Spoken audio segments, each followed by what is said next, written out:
Cyber Shadow is the debut game from Mechanical Head Studios, and what a debut it is.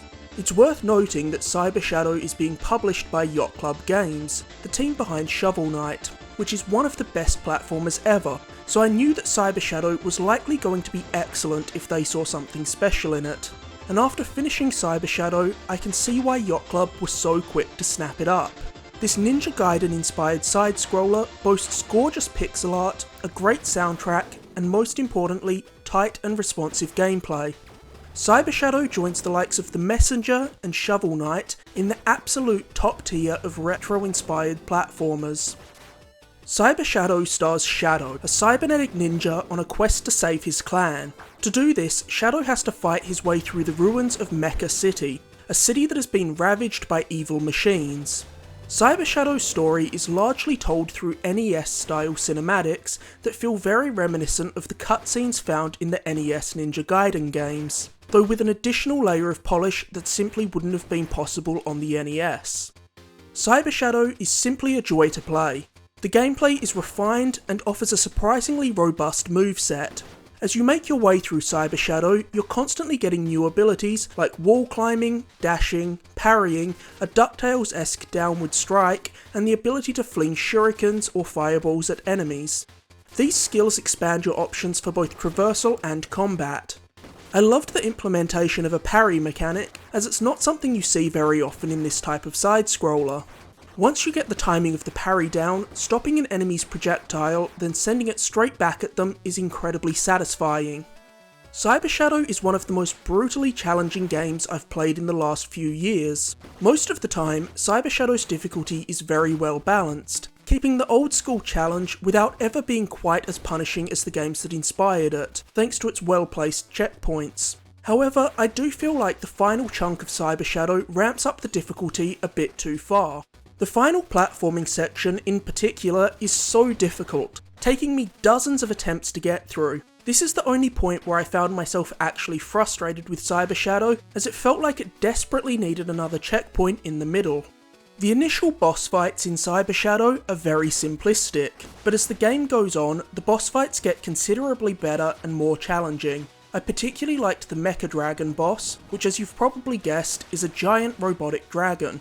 This boss is a perfect example of why I love this style of game. The first few times I fought this boss, I got my ass handed to me, but after getting its pattern down, I was able to take it down with little trouble. The way you feel yourself getting a little bit better with each attempt is so rewarding. It's the same reason I adore the Souls games so much. Towards the end of Cyber Shadow, the game offers a new mechanic that lets you go on a bit of a power trip. Of course, I won't spoil the specifics, but when you get to this section, you'll know what I'm referring to. I loved this section as it offered a brief moment of reprieve before the game throws its most grueling challenges at you. It feels like the game's way of rewarding you for getting this far. When you get to a checkpoint in Cyber Shadow, you almost always have the option to invest money into it, to permanently upgrade the checkpoint to offer perks like having your health and SP refilled or getting a weapon every time you visit it.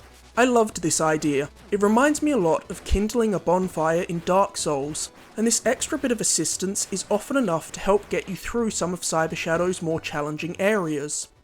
The weapons you get from checkpoints are a lot of fun to use. Among my favourites were a little drone that hovered behind Shadow and fired a projectile whenever he swung his sword, and a rotating blade on a chain that quickly tears through whatever enemies you swing it at. As you explore the environment, you'll also be able to find items that permanently upgrade your health and SP. These items are usually stowed away in hidden areas, and you'll definitely want to gather as many of these upgrades as possible before taking on Cyber Shadow's final area. Though you won't be able to find everything in a level on your first time through, as you'll often need abilities that you unlock later on to access certain areas. While Cyber Shadow is level based, this element of backtracking does give the game a bit of a Metroidvania feel, and gave me something extra to look forward to doing after finishing the game.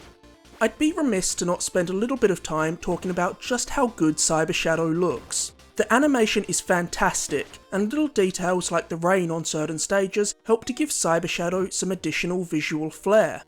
One of my favourite aspects of Cyber Shadow is the way it combines a more traditional ninja aesthetic with sci-fi technology, allowing for some truly striking environments and enemy designs. The chiptune soundtrack found in Cyber Shadow is remarkable, which shouldn't be a surprise as the music is produced by Jake Kaufman, also known as Vert, who worked on the soundtracks of games like Shovel Knight, DuckTales Remastered, and the Shantae series. While I've mostly been gushing about how much I love Cyber Shadow, I do have a couple of nitpicks with it. Firstly, I think Cyber Shadow is just a tad too long. I feel like shaving off a level or two would make Cyber Shadow an overall tighter experience. And secondly, I was disappointed to see that Cyber Shadow doesn't have New Game Plus. The fact that you're constantly getting new powers along the way makes Cyber Shadow feel like the perfect candidate for a New Game Plus mode. Cyber Shadow's outstanding visuals, fluid gameplay, and killer soundtrack all complement each other perfectly and come together to make an immaculate side-scroller. If you like platformers and are down for a challenge, you definitely won't go wrong with Cyber Shadow. Thanks for watching. If you enjoyed this review, please like, subscribe, or leave a comment. You can find a plethora of other reviews on my channel, including my recent reviews of Scott Pilgrim Complete Edition and Hitman 3, and stay tuned for my upcoming review of Destruction All-Stars.